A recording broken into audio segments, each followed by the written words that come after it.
Okay, so moving on with these themes in Hamlet, death is clearly a central theme in the play, and I want to show today, if possible, I'd like to show you how it connects with the ideas about destiny, fate, umme, and also with depression. Right? These people, they suffered depression. The early modern period was not a particularly cheerful period for a lot of people. So I want to show the connection and the reasons for some of this. So firstly, let's just look at death. I mean, you don't get much closer to death than the scene that we'll be watching next week, where Hamlet picks up the skull of his old friend Yorick. Well, friend. Yorick was a court jester, a comedian, and he used to entertain Hamlet when Hamlet was a little boy. And Yorick is now dead. The gravedigger digs up his skull. This is Yorick's skull. And Hamlet contemplates the skull. And in a typical musing on the theme of death, he says, "Get you to my lady's chamber. Tell her, let her paint an inch thick. To this favour she must come. You can do what you like, but in the end, you're going to end up like this."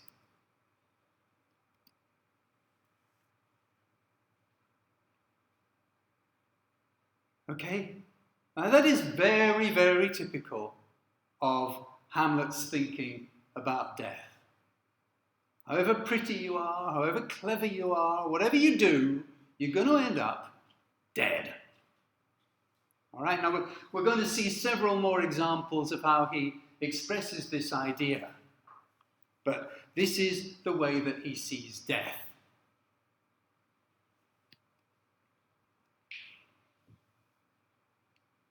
He doesn't know at the point that he says this that Ophelia is actually dead. He will find out just a few minutes later. He's just saying this as part of his general way of thinking about death. That everything we do in this world is vanity. Everything we do in this world is really kind of pointless in a way, because in the end, we're going to die. So do what you like. There's no escape.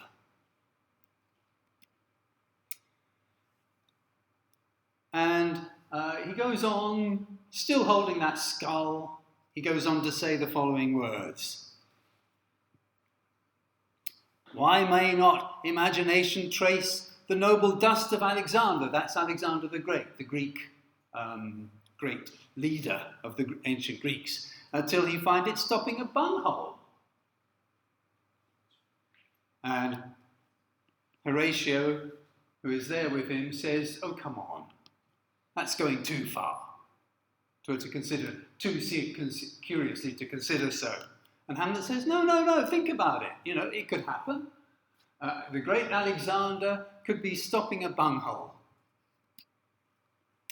"No faith, not a jot, but to follow him thither with modesty enough and likelihood to lead it, as thus." Let me explain how it would happen. Alexander died, Alexander was buried, Alexander returneth to dust. The dust is earth. Of earth we make loam, we make clay, okay, we mix clay and water.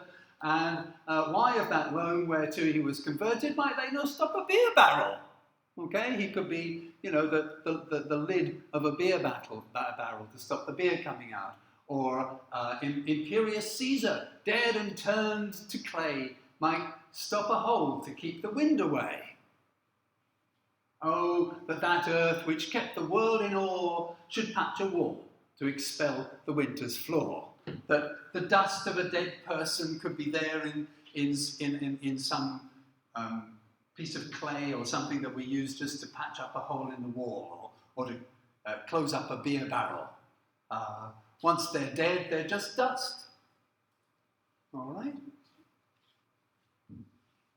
So he has that sort of message comes up in various contexts, that however mighty, however great, however beautiful, or whatever you are in this world, when you die, You're just going to go into dust.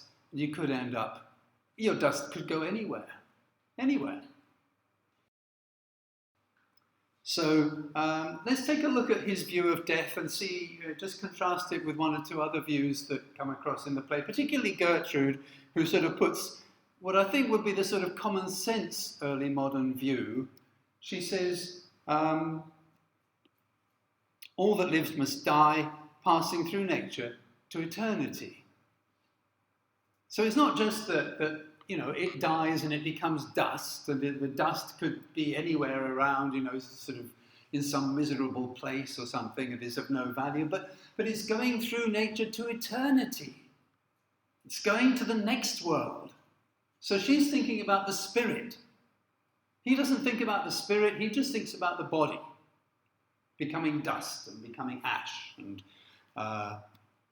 he just thinks about the body. So she's quite typical, really, because she's just seeing death is the end of this life and it's the beginning of eternal life, which could be in heaven, it could be in hell, but it's the life of the spirit that she's thinking of that comes next.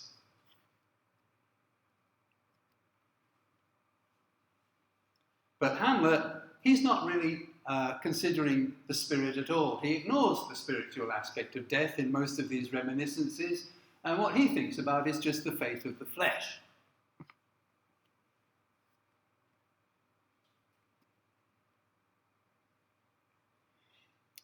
So another similar quotation from Hamlet earlier on in the play, Act 4, Scene 3, when he's talking with the king about Polonius's death. The king says, "Where's Polonius?" And Hamlet says, "Oh, he's at supper." And the king knows that Polonius is dead, so what do you mean, at supper? Where? What are you talking about? Where? Oh, not where he eats, but where he is eaten. A certain convocation of politic worms are even at him. Right now, the worms are eating him. Your worm is your only emperor for diet. The worm is the end of the food chain, you see. Everything ends up being eaten by worms. We fat all creatures else to fat us. Okay, we fatten up cows and we eat the cow's meat. We fatten up sheep and we eat the sheep's meat, or pigs. But then we get fat. We fat ourselves for worms and maggots. They eat our dead flesh. So you're fat king and you lean beggar. It doesn't matter whether you're talking about kings or beggars. It's all the same. It's just variable service. It's just, it's just a different dish, but the same end. Food for worms. Just goes to one table, the table of the worms. Which was, again, it was a fairly common theme, that we are food for worms. But it was used to push people to think about the spiritual. Hamlet doesn't think about the spiritual. He just focuses on the food for worms. The king says, "Alas, alas," because he thinks that this is really a sign that Hamlet must be mad, that he speaks in such a way.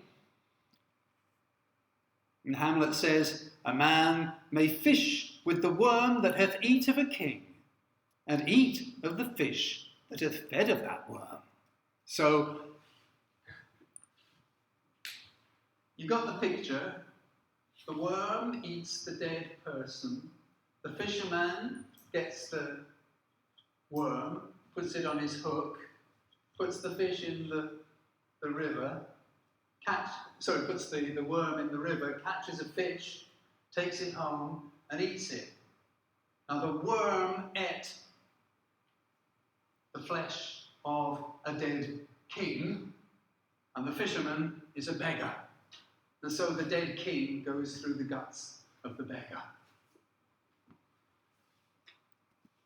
All right, the king says, "What are you talking about? What's the point of this story?" "Oh, well, I just wanted to show you.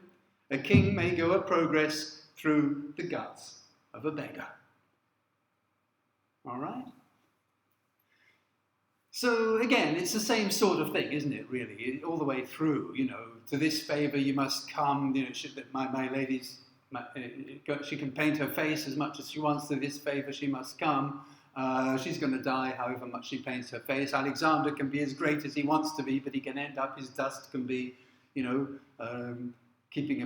the lid of a beer barrel, or keeping the wind out from a broken wall, and a king can pass through the guts of a beggar. He's obsessed really with the death of the body, and how the body, once we die, is worth nothing. And all the things that we think are important in this world, all the ideas of status, they're gone. A king may pass through the guts of a beggar.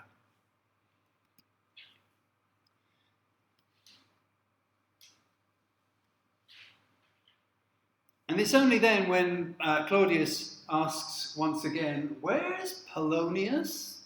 Then Hamlet finally talks about heaven and hell. He talks about the afterlife, but the way he does it is just as a kind of irony.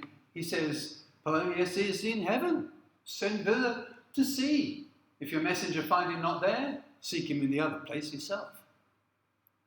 All right, he's not really interested, is he, in Polonius's soul, whether Polonius is in heaven or hell. He's just using that as a way of insulting the king. He's saying, if Polonius is in heaven, well, you can send a messenger to find out. But if he's not in heaven, well, you can go to hell yourself. Because you're the bad guy, so you can check hell any time, because that's where you belong. All right? He's only talking about heaven and hell as a way of insulting the king. He's not really interested in Polonius and whether his soul has gone to heaven. That's not his point. And he comes back straight away after that to the body, the dead body. If you don't find him this month, well, you'll smell him. Next month, you'll see, you'll start to smell. You'll notice that area as you go up the stairs into the lobby. It's going to start stinking. And so the king says, okay, go and search for him there. And that is where Polonius' body has been hidden away by Hamlet. So, really, even though he does mention heaven and hell in passing, he's not interested in Polonius' soul. That's not really what he's thinking about and talking about. He only uses that as a way of attacking Claudius and saying to Claudius, you belong in hell. That's really what that little bit is about. So, okay, Hamlet's way of thinking about death. And death, of course, was always connected for the early modern period with the idea of fate, umme, and whether we have free will, whether humans can choose their fate, or whether it's already decided. I think we talked a little bit about this before when I talked about the Reformation and how Protestants had this idea that we are fated. Our life is decided by fate. And free will is more of a kind of Catholic idea, at least for that period. Not so much these days, because I'd say both Protestants and Catholics have changed their position a bit on this. But the idea that humans are going to be judged after death, well, that's something that all Christians have. That's basic Christian idea. But the big difference is that for Catholics, they would be judged on their actions, whereas for Protestants, they would be judged on their faith. That was how the early modern period saw it. Okay? Will they be judged by their actions, according to the Catholic tradition, or will they be judged by their faith, according to the Protestant tradition? That would be the big question. It's not, like I said, it's not such a big deal for Catholics and Protestants now. Protestants would say, well, look, come on, if it's their fate to go to heaven, all right, and it's their faith that will get them there, then we would expect them to do good things. We wouldn't expect a murderer and a criminal and a thief to have faith that they were going to go to heaven. Okay, we'd expect them to do good things.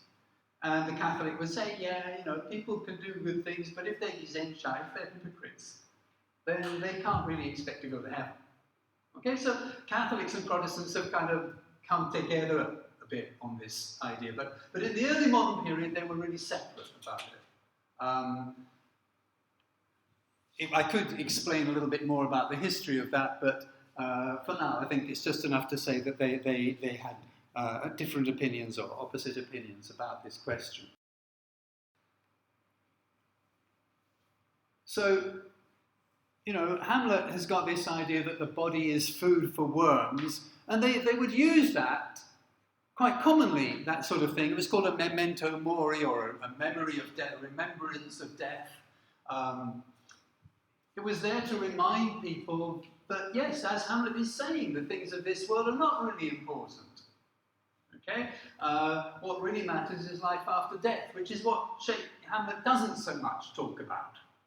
He just talks about how terrible, whatever we are, whatever we do, however great we are, it's all going to end up, we're going to end up dead. And he doesn't really think too much about life after death, except, of course, in that famous to be or not to be speech. And that really, he gets into this question, and this is what he's got to say about it. He says, "In that sleep of death, what dreams have come when we have shuffled off this mortal coil must give us pause. We hesitate in this life to do certain things because we're frightened of what may happen after death. The dreams that may come in the sleep of death." In other words, the dream may be, I'm in heaven. This is wonderful. Okay? Or the dream may be, I'm in hell. This is agony. And that makes us hesitate. There are many things that we might do, except that thinking about that stops us from doing those things. So, why would we put up with all kinds of things? Why would we put up with oppression? Why would we put up with insults? Why would we grunt and sweat under a weary life? But the dread of something after death, the undiscovered country, from whose bourne no traveller returns, puzzles the will, and makes us rather bear those ills we have than fly to others that we know not of. We put up with this life in the hope that we will go to heaven after we die. We fear that if we struggle against the conditions of this life, we may be punished and sent to hell. So, for once, he is thinking of the afterlife. He's thinking about how we may be punished after death, how conscience does make cowards of us all. If it weren't for thinking about what may happen after death and our conscience telling us, oh, we may get punished for doing such things, there are enterprises of great pith and moment, great pith, great importance and moment. Yes, really important, really wonderful actions that we could take. But because we are frightened of what may happen after death, those actions lose the name of actions. We don't actually do them. We think about it, but we don't actually do it. They lose the name of action. They just remain ideas or thoughts that we think, I wish I could. I'd really like to, really like to take my boss and slap him in the face and really like to kick him in the teeth or something. It's sort of, who would put up with that kind of stuff? Okay? But conscience makes cowards of us all. So really, he's not so much here thinking about how to get into heaven as how to avoid hell. The way to avoid hell is just not to do bad things. He's not talking so much about positively doing good things as just how to avoid doing bad things. If I can try not to be a really bad person, then maybe I have a chance. But basically, he is saying that our actions in this world will make a difference. So, from that point of view, he's taking the Catholic idea. Now, last week I was saying how Catholic and Protestant ideas are all mixed up in this play, and you can't really say that it shows one side or the other, because it's all mixed up. And here, he's taking the Catholic side, or he's interpreting it according to the Catholic philosophy, that our actions in this world will make a difference to whether we go to heaven or hell in the next world. And he doesn't really seem particularly happy about it. It's not making him cheer up, is it? I mean, he's thinking, oh, it's so frustrating. I'd like to be able to do those things, but I can't because I'm frightened that I might go to hell.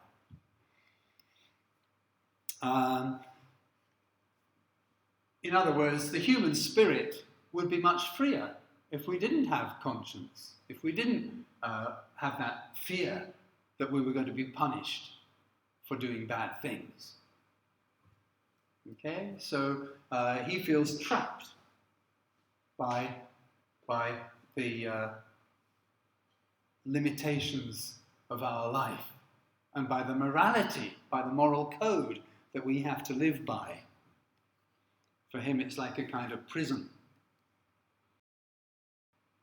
So, okay, I want to move on and look again in a little bit more detail this time at something we talked about before, justification by faith. Not by actions, not by the things that we do in this world, but by our faith, by our belief in God, and trusting that God will not do something horrible to us, like sending us to hell. God will, he wants us to be happy. He wants us to go to heaven. And that if we trust that, we would, have a chance to go to heaven. Now, the to be or not to be soliloquy really is more like the Catholic way of thinking. But then, in other places, he seems to reflect the Protestant idea that it's our faith. We just have to trust in God. Okay, there's nothing we can really do about this. So there's a divinity that shapes our ends, rough hew them how we will. We can try and, change things, twist things, move them all around, but the divinity, that is God, has shaped the end. We can't really change things. Okay? We just have to have faith. We have to trust in God. That's all that we humans can really do. So, actually in the same scene, he develops that idea a little bit when he says, there's a special providence in the fall of a sparrow, even a little thing. There's providence, fate, special, it's decided by God. If it be not now, if it be now, it's not to come. If it's not to come, it'll be now. If it be not now, yet it will come. We can't avoid it. All we can do is be ready for it. Okay? You have to have trust, you have to have faith. All you can do is be ready. We can't get away from these things. So, here, he's really taking on the Protestant idea of justification by faith. And this was really the prevailing idea, the typical idea that people would have in Protestant England at Shakespeare's time.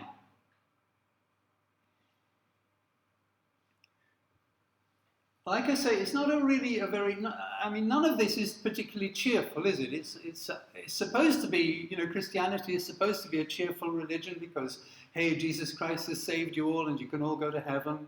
But really, the details of that are very problematic because also you could end up going to hell. And the Protestant way of thinking is saying, well, God's already chosen, God's already decided, particularly following Calvin, the reformer John Calvin, particularly following Calvin, there's really nothing you can do in this life except have faith that God has not condemned you to hell, because it was all decided in the book of life long before you were ever born. Right at the very beginning, it was all decided. So there's nothing you can do about it except hope and trust that you're one of those that's going to go to heaven. For Catholics, if you felt that your own actions could change things, you had more of a chance. But for Protestants, how am I supposed to believe something like that? Okay, well, are there any signs? Anything that will sort of suggest to me that I have been chosen and that can make me feel strong in my hope that I've been chosen? Well, yes. There was a sign. The Bible says, being justified by faith, we have peace toward God through our Lord Jesus Christ, by whom also through faith we have had access into this grace wherein we stand and rejoice under the hope of the glory of God. We are happy because we have hope. But also, neither that only, but also we rejoice in tribulations. Tribulations are suffering, pain, okay? Suffering, bad things. We are happy. We are happy when bad things happen to us. Knowing that tribulation bringeth forth patience, because we know God sends us those bad things to make us stronger, to make us better. And patience brings experience, and experience brings hope. So it's like a virtuous circle. If I'm suffering, I can feel happy because I know God is making me stronger. That gives me hope. Okay? So next time I suffer, I feel more hope. It's always lifting me up. Because and so I rejoice to suffer. I'm happy to suffer. I'm quite happy to suffer in this world because I know that suffering in this world is bringing me one step closer to heaven. Okay, so this rejoice in tribulation is really, really important for early modern people in their thinking about suffering. You don't just suffer, but you feel happy to suffer because you know it's one step towards getting into heaven. But, right. The clearest sign that you were going to go to heaven was not just that you suffered tribulations, but that you rejoiced to suffer those tribulations. But do you think you could rejoice to suffer tribulations? I think for us now, it's like, heck, that's asking a lot, isn't it? I go out into the garden and there are these mukade things, they get me. I really have, and I'm thinking, well, thank you. Am I supposed to think, oh, thank you, God, this is one step towards purifying me so I can rejoice? I think, bloody hell, that hurts! I'm not rejoicing. It's very difficult to rejoice, isn't it? When things are hurting you. So a lot of people would be saying, oh, if I'm rejoicing to suffer, that means that my suffering is going to take me to heaven. But what if I'm just suffering and I'm not rejoicing? I'm just thinking, this hurts. This is painful. This is horrible. Okay? What if that's what I'm feeling? Well, this was not a very good sign for early. You see, let's try and look at it carefully and get the details of this. Firstly, you're not in this world to have fun. That's not the way they think about it. You're in this world to decide, are you going to go to heaven or to go to hell? All right? This is just your stepping off point. You're going to die, and you're either going to go to heaven or you're going to go to hell. So if you're having fun, then you're wasting your life. You're definitely going to go to hell. You're not preparing yourself properly for going to heaven. So you must be going to hell. So first thing is, you can't have fun. All right? If you're having fun, it means you're going to go to hell. I'm not saying everybody believed this, okay? But this was the strict way of understanding the Bible and the strict way of understanding Protestant Christianity. It's not there for you to have, life is not here to enjoy. So if you're suffering, then there's some chance that you might be going to heaven, but it depends. There are two kinds of suffering, two ways of suffering. One way is making you pure, redemptive suffering. It's a kind of purification. It's like what we talked about. You can rejoice because you're going to heaven and you're being made pure through suffering in order to be able to enter heaven. Your suffering is purifying you. So people who were suffering like that would rejoice to suffer because they knew that it was a necessary preparation to enter heaven. On the other hand, there was punitive suffering. This was just a foretaste of what was going to happen after you died. You think those mukade hurt, Professor Wilson? Wait till you're dead. That's going to hurt much, much more. Now, how's that supposed to make me feel? Okay? You can't rejoice to suffer from that mukade. That means that your suffering is punitive suffering. Your suffering is just a foretaste of your punishment in hell. How am I supposed to feel if I believe that and I think like that? Depressed? You bet. Okay? This philosophy did not really end up to make people making people feel very cheerful. So if you were suffering without feeling that you were rejoicing to suffer, then you would suppose that your suffering was punitive, that it was going to take you to hell. And of course, this is where depression comes in. Because there's no escape, is there? There's nothing positive. This philosophy is not offering you anything positive. Okay, and Hamlet, well, quite clearly, Hamlet is a depressed guy. So, if you were suffering but not feeling that you were rejoicing to suffer, then you would just have to think, well, you're not one of those that God's chosen. And my suffering is just, part of my fate. That I'm born to suffer and I will die suffering forever in hell. And that's what my life and my death, that's what it's all about. Nothing to be cheerful about. And, I think it's pretty easy to see that would cause people to become psychologically depressed. And we can see evidence of psychological depression very, very clearly in Hamlet.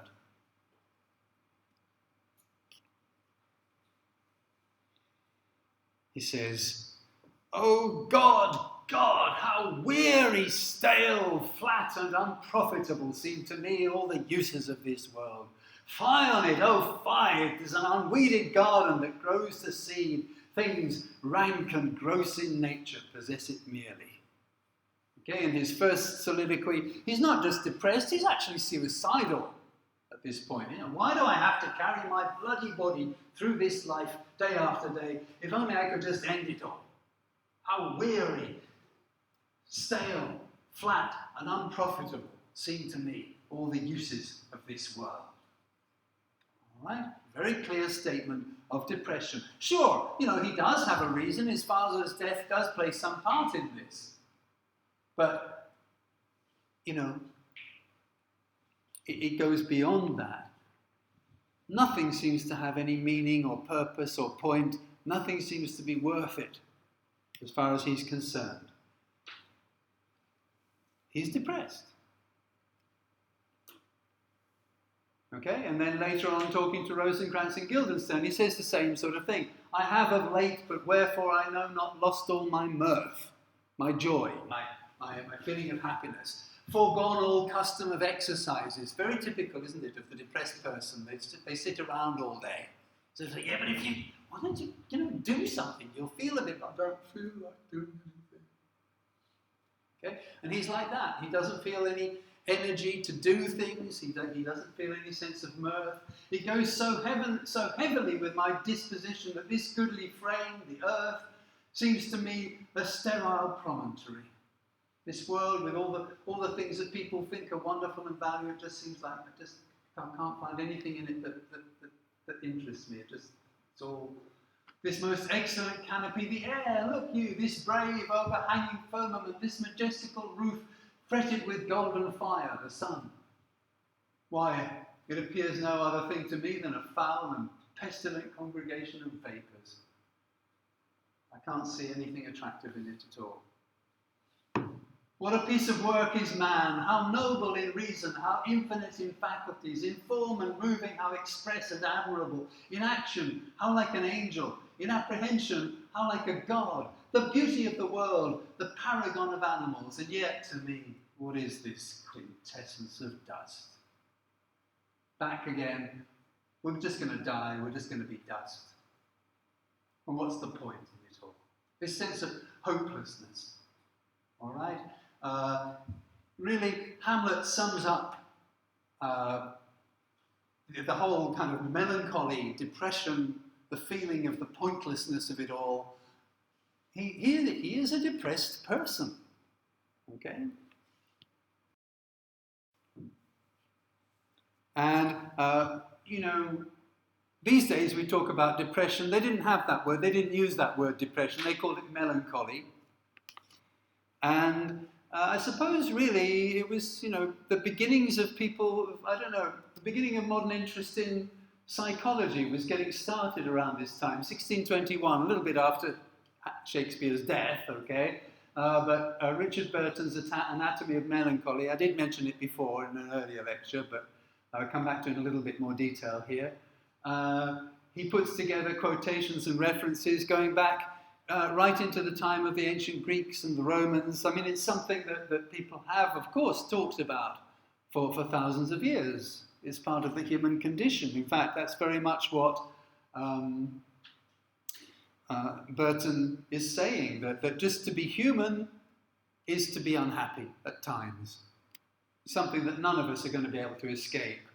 From these melancholy dispositions, no man living is free. None so wise, none so happy, none so patient, so generous, so godly, so divine that can vindicate himself. So well composed, but more or less, sometime or other, he feels the smart of it. Melancholy, in this sense, is the character of mortality. To be alive is to be unhappy, at least sometimes. So, we can't escape. There is no escape. Again, this feeling of something that's inevitable. It's part of the human condition. That because we are going to die, we feel sadness. These two things are basically connected. Okay? And in a sense, we can say this underlies all literature. All literature is about this. On the negative side, all literature is about the fact that we are sad that we are going to die. And all literature on the positive side is about, we're all happy because we have the possibility of love. Love and death are the positive and negative of literature. And all literature, it basically is about those two things. Literature is not about anything new, it's about the old stuff. The basic stuff, love and death. Okay, if you want something new, you go read a newspaper. But literature is about those basic things, love and death. And that's very much what's going on in Hamlet. Melancholy is just a part of the human condition, and that's what's focused on. Of course, it's a tragedy, so it focuses on that negative side. It's just the consequence of being alive. You have to suffer that. And Hamlet certainly does. And although he's writing before Burton's work was published, he's exactly capturing that sense that Burton is talking about. The psychological anxiety, the angst, the melancholy, the depression that comes from the fact of death. All made much worse, of course, in Hamlet's case by the fact that his father has been killed, but still, even from the beginning, before he knows that his father's been killed, it's still there, it's basic in Hamlet. Okay? So, death and depression connected particularly strongly by the idea of destiny or fate, and that God has decided what's going to happen to you anyway. And so all of these ideas are quite strongly tied together for the early modern person. Okay? So that's it, really. That's the end of that presentation.